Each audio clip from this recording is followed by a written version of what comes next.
नील, काय करतोयस?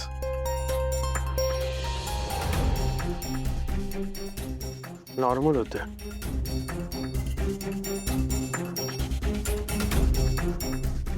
प्रवासामुळे थकला असशील ना? हो ना, खूप लांबचा प्रवास होता ना. काही काम होता. नील भाऊजी, मला असं वाटत होतं की तुम्ही इतक्या तडकाफडकीत तो डिवोर्सचा निर्णय नको घ्यायला हवा होता. मीच बोललो तिला, पण काळजी नको करू, ती नाही बोलणार कोणाशीच. तू लकीस रे सारंग. डोळे झाकून विश्वास ठेवावी अशी एक व्यक्ती आहे तुझ्याकडे, तुझी बायको. नाहीतर मी. भाऊजी, जरी तुम्हाला डिवोर्स घ्यायचा होता तरी ऐश्वर्या मॅडम कशा काय तयार झाल्या? ती तयार नव्हती, पण यावेळी मी माझ्या मतांवर ठाम राहिलो. पण खूप उशीर झाला रे या गोष्टींसाठी. हेच जर मी आधी केलं असतं ना, तर कदाचित आज चित्र वेगळं असतं. उगाच स्वतःला दोष देऊ नकोस. तुझी काही चूक नाही यात. एक मुलगा म्हणून, नवरा म्हणून तुझं जे कर्तव्य होतं ते तू पार पाडलंस.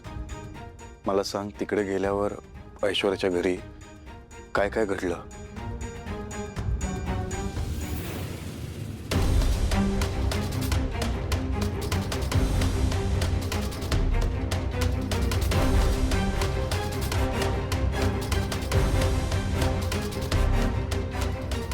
ती तयार होतच नव्हती. पाया पडली माझ्या. तिच्या आई वडिलांनीही खूप विनवण्या केल्या, पण मी नाही ऐकला. आणि काय करू रे? हा, किती संधी दिल्या तिला, पण शेवटी ती तिला जसं वागायचं तसंच वागली ना. सारंग, का वागली असेल रे ती अशी? काळजी नको करू नील, आम्ही सगळे तुझ्या सोबत आहोत. जास्त विचार करू नकोस, काहीतरी मार्ग निघेल.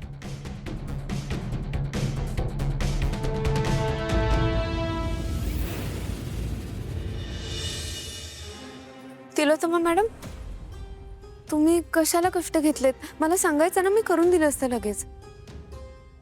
माझ्या नवऱ्याची काळजी घेता येते मला, तू नको मला सांगूस. काय रे, कुठे गेला होतास तू? काय सोमराव, काल आधी तिकडेच मुक्काम केलं वाटतं.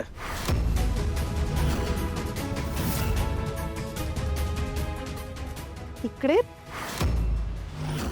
तिकडे म्हणजे कुठे? तिकडे म्हणजे कुठे? कुठे गेला होतास तू? ताराकडे गेला होतास तू? सुमंताच्या घरी गेला होतास तू?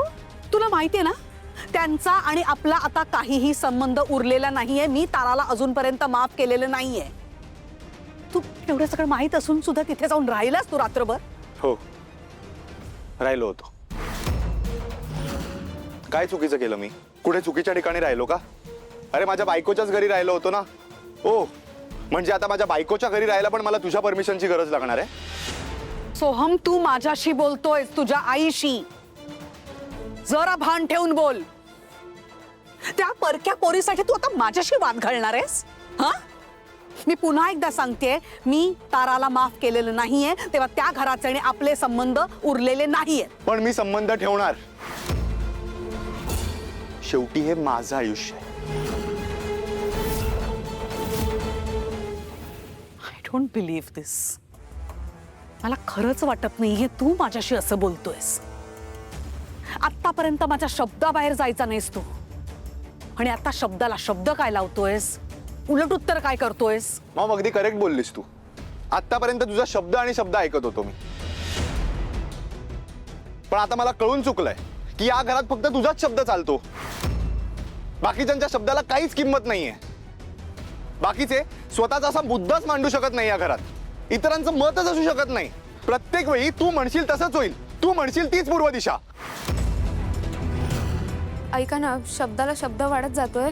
प्लीज तुम्ही भांडू नका ना कोणीच, प्लीज. आई आणि मुलाच्या भांडणामध्ये प्लीज पडू नकोस. आम्ही आमचं बघून घेऊ. चालू आहे प्लीज, आम्ही आमचं बोलून घेतो. तू काही बोलू नकोस. नाही बोलणारच आहे मी. यापुढे त्यांचा आणि आपला अजिबात संबंध नाहीये, तेव्हा तिथे पाऊल टाकायचं नाही. आणि हा माझा शब्द आहे. मॉम कधीतरी माझं ऐकून घे. नाही. ठीक आहे, जर मी एकदा तिकडे गेलो हे तुला सहन होत नसेल तर मी आता कायमचाच तिकडे राहायला जातो. सोहम, सोहम, सोहम.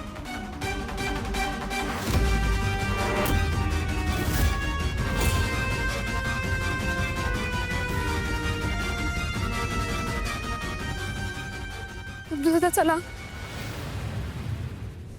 भाऊजी ऐका ना, तुम्ही प्लीज असा तडकाफडकी निर्णय नका घेऊ. प्लीज तिलोत्तमा मॅडमच्या बोलण्याचा वाईट वाटून घेऊ नका ना प्लीज. सोम सोम तुला आईचा स्वभाव माहिती आहे ना, ती थोडा वेळ बोलेल, शांत बसेल, त्याच्या मनात काय नसतं रे, टेन्शन नको घेऊ. अरे आता आम्ही काही लहान राहिलोय का? हे तिला का कळत नाहीये? आणि सगळ्या गोष्टींमध्ये तिला तिचा निर्णय का लादायचा आहे तेही आम्हाला न विचारता. आता ताराला हकलवून देताना तिने माझा जरा तरी विचार केला का? मग मी तिचा विचार का करू? आणि मुळात मॉमने ताराला स्वीकारलंय की नाही हेच मला कळत नाहीये. अरे तुम्हाला कळत कसं नाहीये माझं मधल्यामध्ये काय होतंय यार? सगळ्या माझ्या आयुष्याचे निर्णय ती का घेतेय? कारण त्या आई आहेत तुमच्या, त्यांचा हक्क आहे. त्या तुमच्या भल्याचाच विचार करतायत हे समजून या ना तुम्ही. असं लांब राहून कोणाचं भलं होणार आहे सावली वहिनी? तुला माहितीये तिकडे तारा तारा मला म्हणते की तू फक्त मॉमचं ऐकतो, माझ्यासाठी काही स्टँडच घेत नाहीस. आणि मॉम मला म्हणते की तू फक्त ताराच ऐकतोस, माझं काही ऐकतच नाहीस. अरे मधल्यामध्ये मी चिरडलं जातोय, तुम्हाला कसं कळत नाहीये?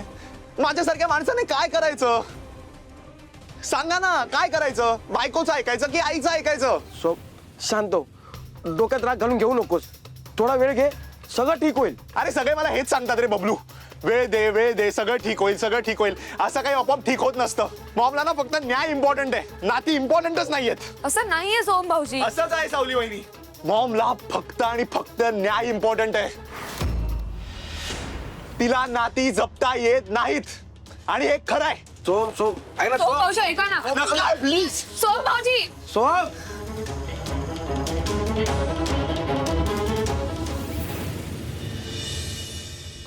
सावली, आज खूप मीटिंग्स आहेत तर मला उशीर होऊ शकतो. जेवायला थांबू नकोस. हा, तू जेवून घे.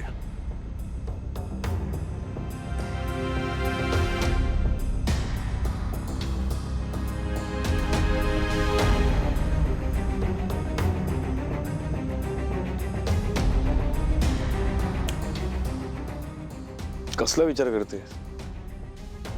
काय झालंय? सोम भाऊजी घर सोडून गेले.